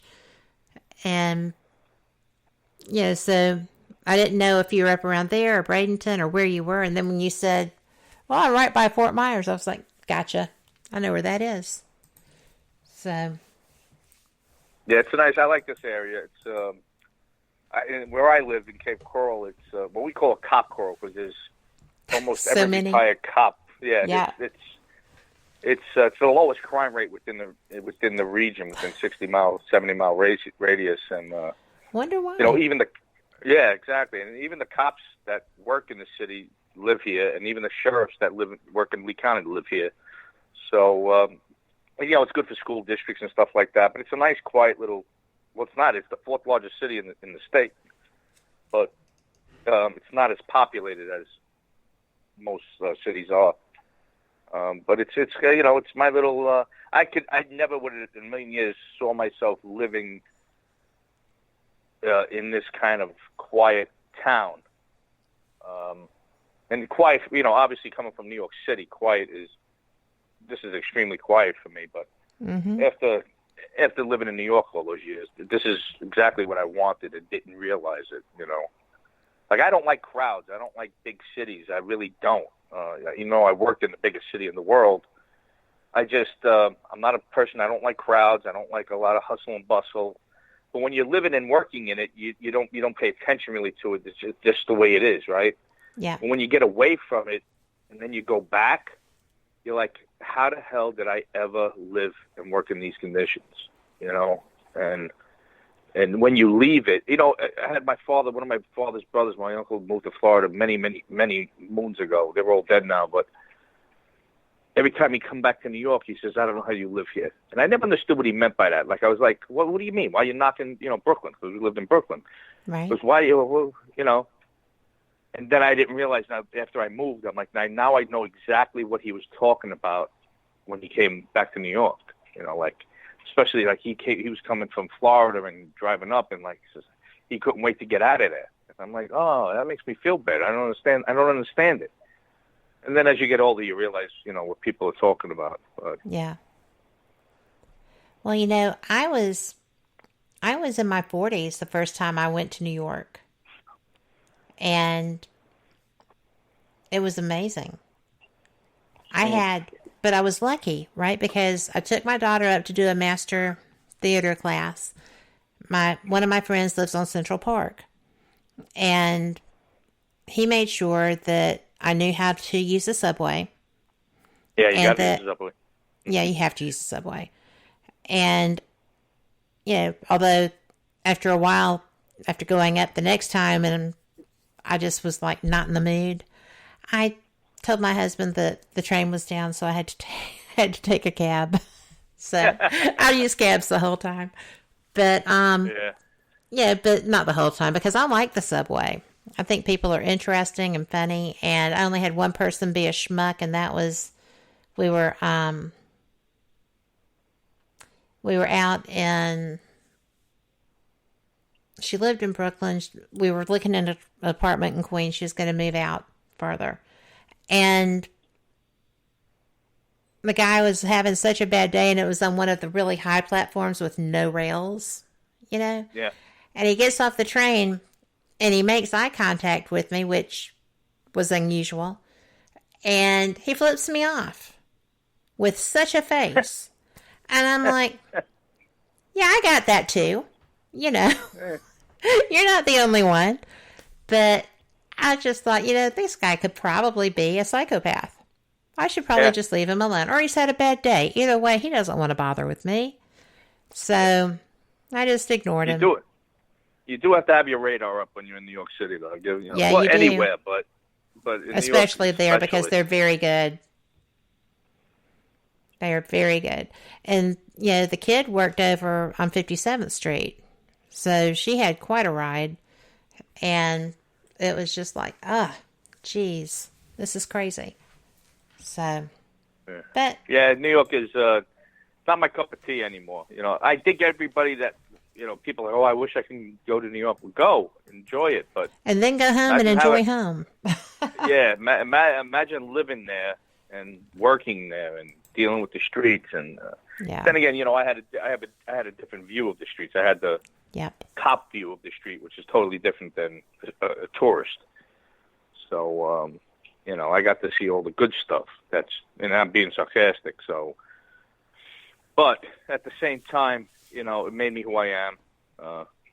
You know, it makes me appreciate coming home after working on the road.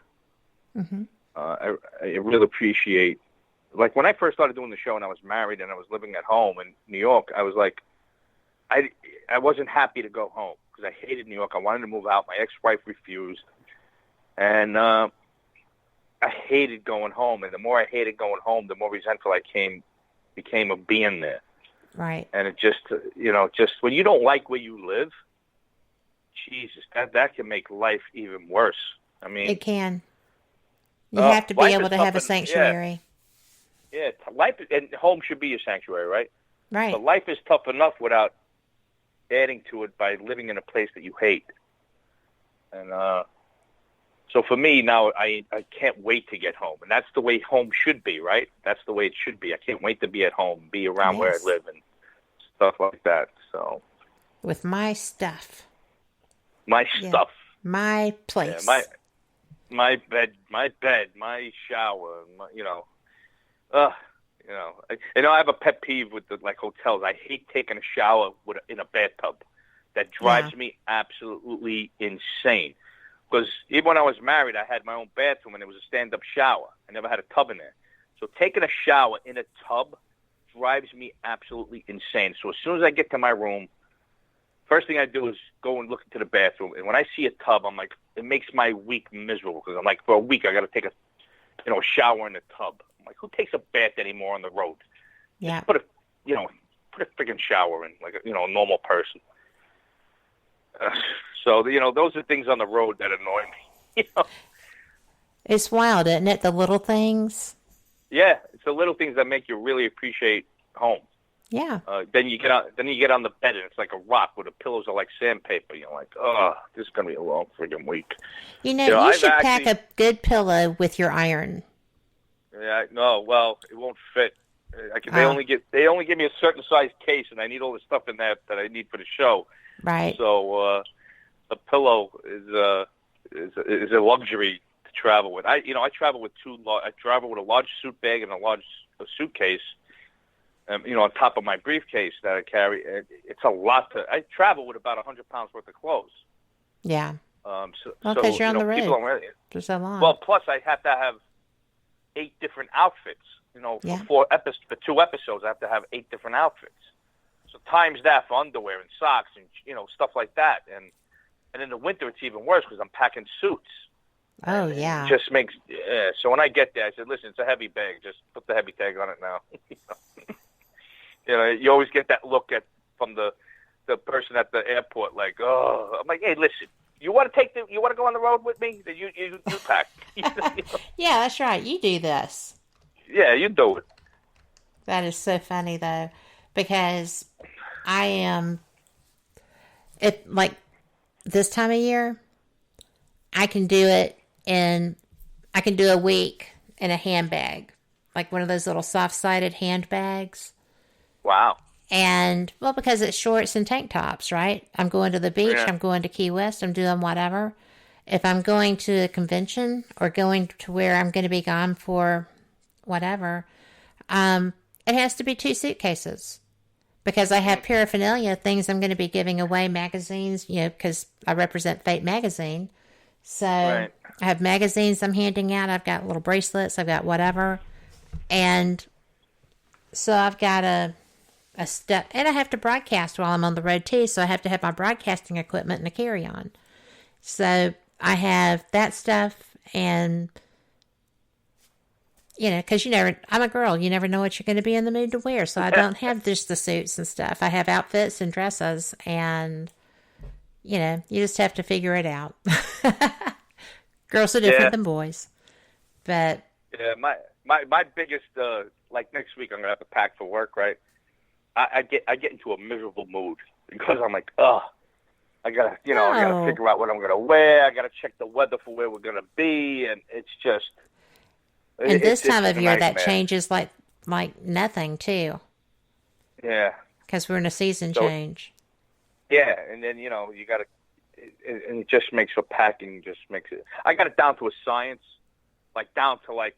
My underwear, my socks, my T-shirts, so I pack everything accordingly. Like, I know I need, this is what I have for wardrobe, this is what I'm going to need. I pack those separately, and then I pack stuff I need for when I'm not working. Yeah. But most of the time, I don't even know why I pack stuff when I'm not working, because it's very rare that I'm not working. And, I'm a homebody on the road. I don't like the crew goes out after work, and these are all young guys. They want to go to these skeevy bars that have $2 beers, and I don't want no part of that. Yeah. Like, why don't you come out with us? Because they know I'm going to pay for their drinks. That's why they want me to come out with them. But I'm like, they're nice, silly boys. Yeah, and but unless they're going to a place that's nice ambiance and a little classy, I don't want to be smelling urine and beer on the floor in the place I'm having a drink. So right. That's why I insist my hotel has a bar in it, and a restaurant, so I can at least grab a bite to eat and. Just mellow out. Yeah. I sit in my hotel room and I got my Fire Stick. I watch my Netflix. I watch YouTube. I catch up on stuff. But I don't really do anything. I kind of sit in my room when I'm not working. We're working on, like sometimes I'll be in my room working on an investigation we're doing a month from now. Right. Like last week I was working on stuff for Minnesota. So, and that's like 2 episodes away. So it's because, my assistant would be like, listen, we got this going on. I said, I need this, this, and this.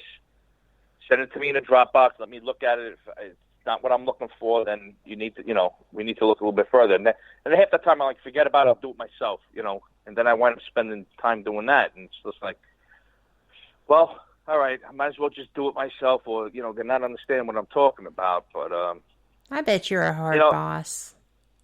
I can be a pain in the ass. I can be, you know what it is? I'm very, do your job, all right? Yeah. Just do it. And that's all I ask. Just do your friggin' job and just do it the right way. Don't be 100% in anything you do. Like when I'm washing my floors in the house, I do it 100%. I don't dilly-dally. I don't miss a spot. I wash the floors the way they're supposed to be washed. So I just look at it that way. Like no matter what it is I'm doing, I'm going to do it the best I can. Sure. And that's all I ask out of anybody. Just do your job. That's all I'm asking you to do your job. And for the most part, everything is fine. I get things done, but it's just sometimes I just want to do nothing. So when I do come home, the problem with me is if I'm sitting still for like more than 10 minutes, I feel guilty, like I should be doing something. I know, right? Yeah, and it's frustrating because I'm like, just take 5 minutes for yourself. But I'm like, I know this because living alone and owning a home, you got to do everything yourself, like the bills. Everything's got to get done yourself. So it's not like I got an assistant that's helping me out or a wife that's home that can handle the bills while I'm away or handle all the day-to-day stuff. As soon as I get home, you know, I know. my mail gets delivered the following day with all, and then I go out and I got 18 pounds of mail I got to go through. 90% of it's garbage. You still got to go through it. And then I'm like, oh, like today I got a new alarm system put in because the old alarm system, I wasn't happy with the company. So the guys were here for 5 hours today. So they destroyed my whole day, you know. Well, sure, For the yeah, most that's part, ridiculous. Yeah, but, you know, I'm happy with the job they did. And but the thing is, it's stuff that if I was married and lived with somebody, they can handle when I'm not home. So, Yeah. But on the flip side of that, I'd rather be alone dealing with this than be in a miserable marriage. So it's all for the It's all best. about balance, isn't it? Yeah. It And, really you know, is. And I'm surrounded by great friends, and my buddies. You know, we meet every Monday. Like this Monday, we had a birthday party for 2 of the guys, and we just have a good time, and we're always helping each other out. You know, Ray's redoing his kitchen, and you know who's going over there helping him with this, helping him with that, and you know, I went and picked out his granite for him. You know, we did. You know, so it's always something. But like last night, we went out. We were like, Ray, let's go out and get something to eat, and let's go have a drink by the water, and that's what we did. You know, and we saw this boat, and it's funny because I posted it on Instagram. And people think I'm serious, you know, and this is the best part. Like, fans think I'm actually serious about the stuff I post. And I'm like, me and Ray were thinking about buying a boat. And I'm like, but, you know, we both have ex-wives. And I was making a joke about it. I'm like, and they're like, well, Steve, maybe you should consider. I'm like, listen, relax. It's a joke. I'm kidding. I see some of those posts. It is hilarious. Yeah, I'm like, you have a bunch of mothers. Yeah, it's $800,000. You have a bunch of moms. Oh, my God. You know, They're Steve, looking maybe after you. Maybe you should just rent the boat. And I'm like, oh, it's just a joke, people. Relax. We're having a good time, you know. It's so, you know, and you would think the laugh out loud and the crying emoji would give them a hint that maybe I'm joking. Yeah. Well, they just call care, me crazy, right? call me kooky. Your fan base is hilarious because they are yeah. so into everything Steve DiSchiavi. Yeah, And they everything are. Dead Files. It is so cool to watch the interactions, and there's not many people who have that relationship with their fans. I know one for sure, maybe two, that interact with their fans and are as open with their fans as you are. Yeah, And- I'm very open, and I'm always conversing with them. I try to answer direct messages, but it's not easy. I get like 400 or 500 messages a day, and I try to, you know, and then they get upset. Then I'll get another message if I haven't even seen the first one. I'm sorry if I bothered you, and I'm like, oh my God. Oh, please. Not that I'm sorry if I bothered you. We've got to take a break, but I know that tone. I do know that tone. You can hear it in your head. Yeah. So, right? But we'll be back. This is going to be our last break. So we've got a couple of questions over here in chat. And if you have any more, come put them in there. We'll ask them. So we'll be right back with Steve DiSchiavi on Paranormal Experienced. You are listening to WBHM Digital Broadcasting, the best in paranormal talk only on Paranormal Experience Radio. Broadcasting live out of Birmingham, Alabama.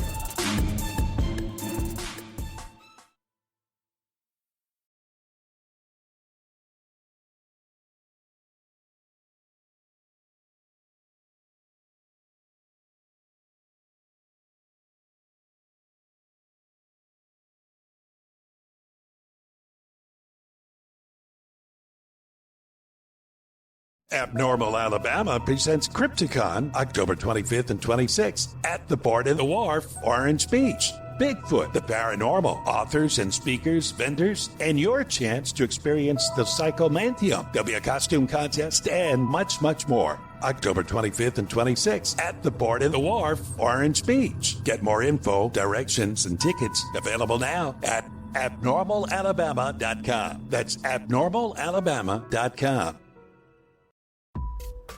Since 1948, Fate Magazine has brought you reports of the strange and unknown, all of them true. Fate Radio is carrying on that tradition, bringing you the unusual, macabre, strange, and bizarre. Join host Kat Hobson Sunday nights from 8 to 10 p.m. Eastern on WBHM Digital Broadcasting.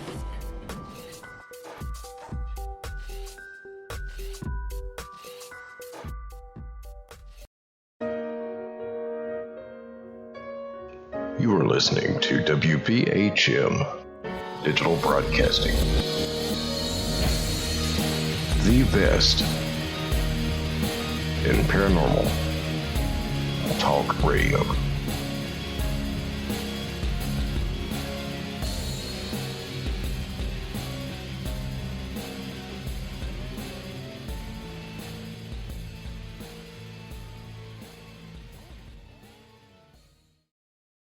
Thank you for listening to WBHM Digital Broadcasting out of Birmingham, Alabama. The time is 45 minutes after the hour.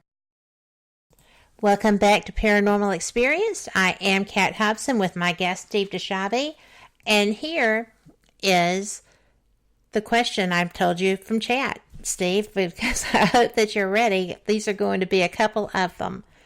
They're adding them. Are you ready? I am. All right. And Dave said, what's something that happens behind the scenes that you wish people knew about? That's a good question. I've never heard that question before. Behind the scenes that people didn't know about, that I wish they did. I think we probably discussed it about, how long it takes to do, they only see two to 3 minutes of an interview, but those interviews take sometimes up to 2 hours to do. Right. So if people only knew the amount of work that went into what is considered a 2 to 3 minute bite on the show, they'd be amazed at how much work goes into it.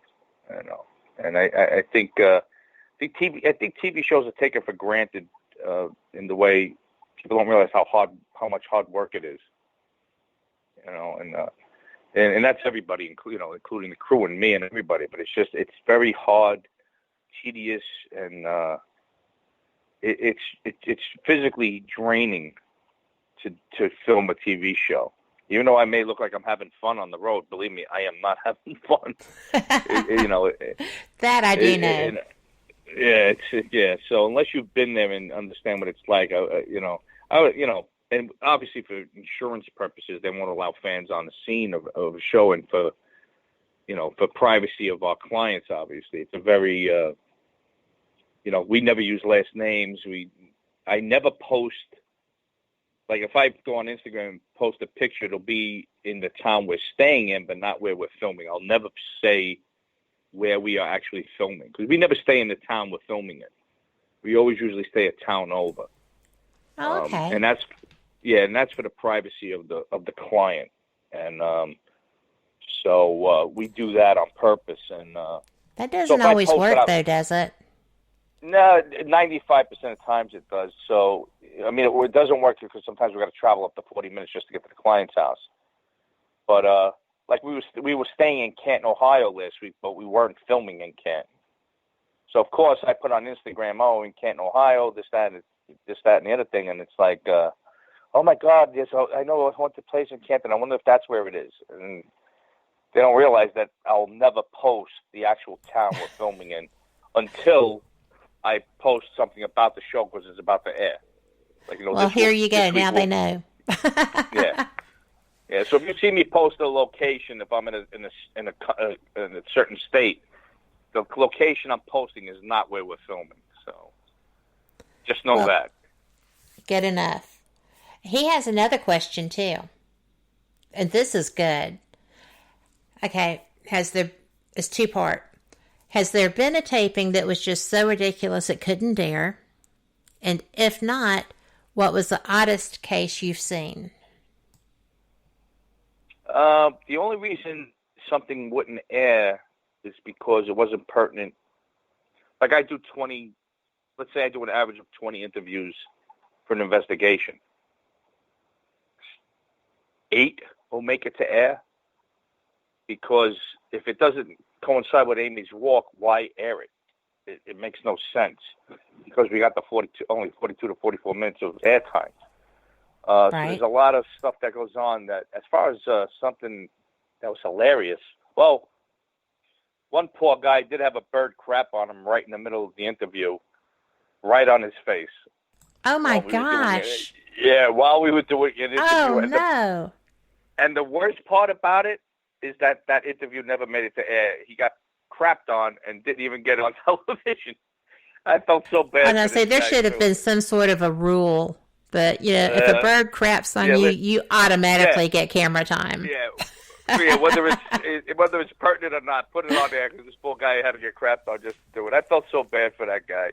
Oh, that's terrible. Yeah, pretty funny though. It's supposed to be good luck. It's supposed to be good luck to have that happen. I think that people just made that up so that when they were laughing and rolling around on the ground, they could tell you how fortunate you are. Yeah. Exactly. That ain't good luck. Yeah. Listen, they say it's supposed to be good luck when it rains on your wedding day. It rained the morning of my wedding, and that didn't turn out so great. Well, you thought it was lucky for a while, right? Well, 26 years, let me tell you. Yeah. I was married for 26 years, and people say, oh, you'll get married. I love when women try to give me advice on romance. They're like, oh, Steve, you haven't met the right one. Well, who the hell says I was looking? Well, I am looking. I'm very happy by myself. I'll date occasionally, but first of all, who wants to date a guy that's on the road 40 weeks out of the year? That's a good point. And even when I was dating and I was on these dating sites, I'd be like, I travel extensively. I never told them I was on TV, but I'd be like, so you're telling me that you're only home for like 10 days a month? I'm like, yeah. Well, I wouldn't want to be with somebody like that. I'm like, that's why. Can I tell you that? That's who you're getting when you're talking to me, right? Yeah. So the funny part is, it's like I always looked at Hollywood. I'm like, how come these people keep breaking up? And then you realize once I'm in the business, I'm like, it's not easy to keep a relationship healthy when you're on the road so much, unless they're on the road with you. Right. And my ex-girlfriend, I used to fly out to locations with me, but it turned out she was a psychopath. That took me 2 years to figure that out, but in hindsight, it was a blessing, but that we broke up. But at the same time, it's not easy being in a relationship with somebody that's not around. Yes. I mean, who really wants that? So when the show ends, maybe I'll settle down. Who knows? You never know. Yeah. First thing I do when the show ends is get a dog. That's the first thing. That reminds me of Yes. Oh, I need to say, the people in chat, I have a number between 1 and 10, and I am writing it down on my notebook right now. And if you would like to, or if anyone listening who is in the area would like to hit chat and let me know you're there, I have 2 tickets for the Crypticon in Orange Beach, Alabama. Beach town, how bad can it be? And I'm presenting there. So I am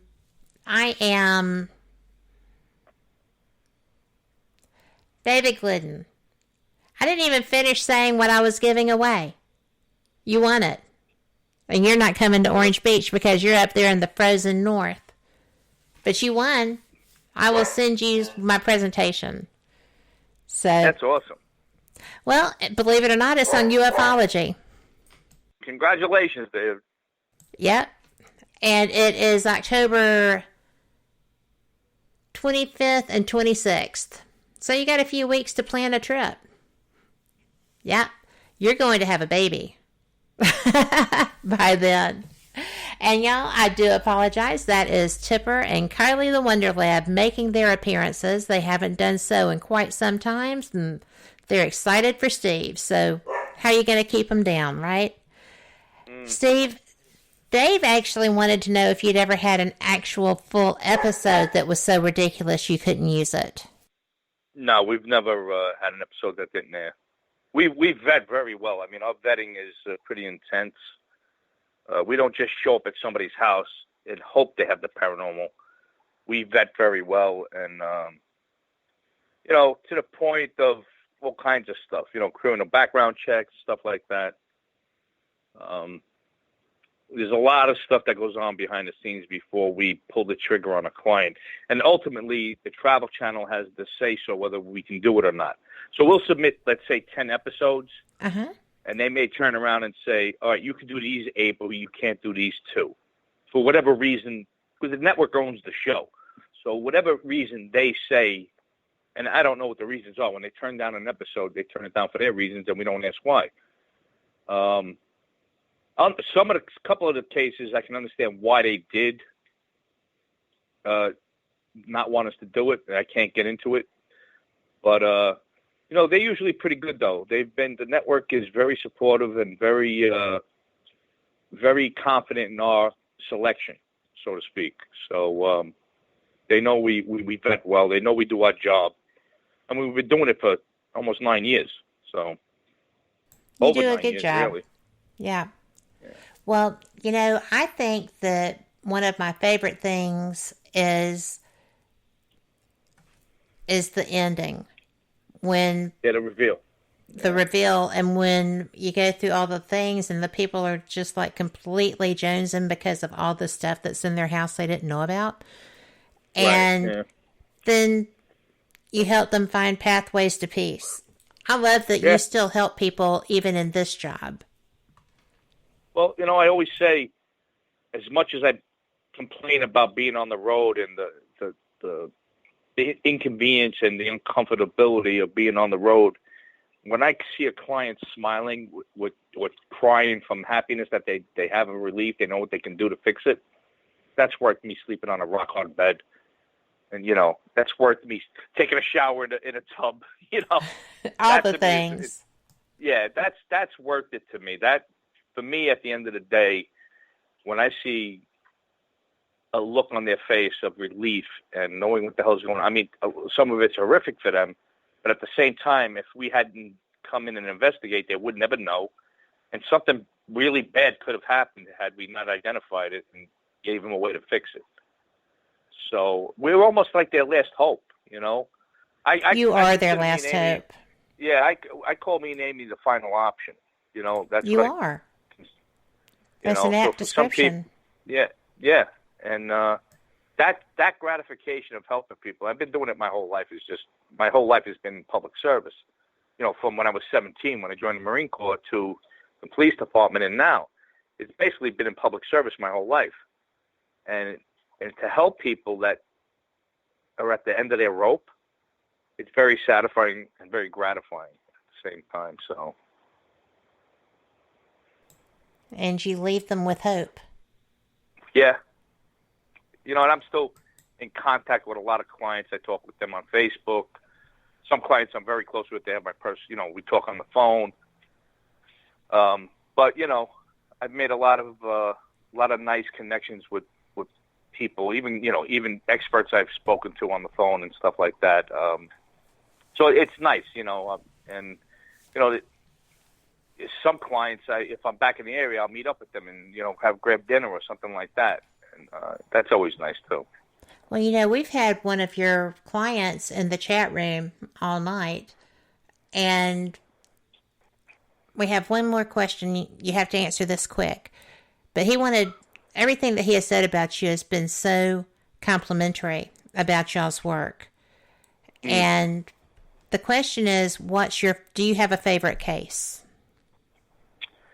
Oh, it's hard to say what you would consider a favorite case. To me, it would be more of a favorite location. And for me, I think Santa Fe Prison was one of them.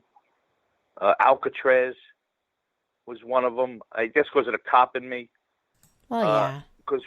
I mean, as far as a favorite case, it's hard to say because I really feel for these clients. So for me, it's how can you have a favorite case when people are going through turmoil? That's really a hard question. For me, it's more location than anything else. Like I really enjoyed doing the Santa Fe prison case. I really enjoyed doing Alcatraz because that was one place I always wanted to visit. So I got to do that with the show. But I don't have a favorite case.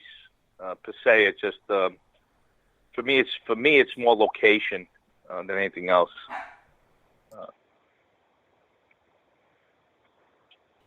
Well, you've been to some amazing places, but you know what? We're out of time. I'm so sorry that we're out of time. I've had so much fun with you. And I know this has been a little bit off the beaten path of an interview for you, but it's been interesting to me. So, well, I hope so. I hope the audience found it interesting. And, I don't like talking about the paranormal too much because it's not my. Well, I hate saying it's not my thing. I'm obviously involved in it, but that's not my expertise, so to say. And I really appreciate you bringing up the whole 9/11 thing. It's something that it's almost 20 years and it still haunts me many nights. So it matters. I appreciate that. And your client said that you and Steve you and Amy more than likely saved my life. So please tell him thank you. Well, he's very welcome. Tell him I'm very happy for that. Well, we need to do this before another 5 years goes by. Yeah, absolutely. Just saying. Let's try. In 5 years, I'll be in my 60s. I don't want to do that. I don't wait. Oh, honey, please. In 2 years, I'll be in mine. I'm about to turn 58. So there's that. It's all good. Yeah. You're only as old as you're only as old as you think, not as old as you feel, because I feel 90, but, Well, it depends on the day, right? Yeah. When you're hanging with your buds, you look like you feel about 17, so. Oh, yeah, it's all about your state of mind, I think. I think so. Absolutely true. Yeah, I think so. Absolutely. So, just keep on going until I don't, right? That's it, yeah. Tomorrow's never guaranteed. Make today count. Yeah. That's right. Thank you again. I have had so much fun with you. And me too. Appreciate you having me on. Well, I couldn't think of a better way to kick off the birthday celebration, right? So, yep. I am looking forward to the next. And you be careful with all these travels. I know that gets so tiring. Yeah, it's one of those things, but it's something, like I said, all said and done, it's very gratifying to help people. Yeah. So that's all that matters is, being something good in somebody's life, making a difference in somebody's life, I should say. Well, in a good way. You got one guy that says you saved his life right here. Well, so that's fantastic. I love hearing that. That's great. Yeah. And with that being said, we are going to have to say goodnight. Thank you so much, listeners, for being here, because I know that you're here to get information, and you're here for Steve because you admire him so much, and I appreciate all the support that y'all give me. I just couldn't do this without y'all, and I wouldn't have a reason to. So thank you for supporting me all these years. And I just want to let you know that coming Friday, we are going to have Paraversal Universe. We're going to be doing the Pure Legend Report. I love being part of that. And that will be followed by me appearing with Shelley Burke Robertson on Ghost Talk Radio here on this network. On Sunday, I will be back with Fate Mag Radio. I will be hosting Barbara DeLong, who is just a brilliant and wonderful psychic. And she's a radio host, too. She's awesome. Denise will be on the Paranormal Pride on Monday with Keith Ottersberg.